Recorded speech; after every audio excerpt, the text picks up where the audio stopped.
ইফতারি সামনে রেখে দোয়া কবুল হয়। বিশ্বাস হয়? কি সামনে রেখে? সামনে ইফতারি। বসে থাকি আমরা তৃষ্ণায় সারাটা দিন, ছাতি ফেটে যায়। আল্লাহ দেখে, দেখতে দেখতে আল্লাহর একটা সফট কর্নার তৈরি হয়। এটাই সুযোগ কাজে লাগানো, ঠিক কিনা? মুমিন ঝোঁক যে কোপ মারে, সময় মতো কাজ করে, ঠিক কিনা? আল্লাহ তখন ফেরেশতাদেরকে জিজ্ঞেস করে, এই ঘটনা কি? খায় না যে? খায় না কেন? আল্লাহ রোজা রাখছে।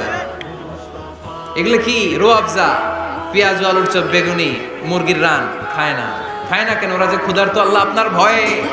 তাই কি চায়? আল্লাহ আপনার কাছে ক্ষমা চায়, ক্ষমা চায়। আল্লাহ রহমতের দরিয়ায় জোশ খেলে যায়। আল্লাহ তখন বলে, আমারে দেখছে নাকি ওরা? ফেরেশতারা বলে, না দেখে নাই। আমার জান্নাত জাহান্নাম দেখেছে?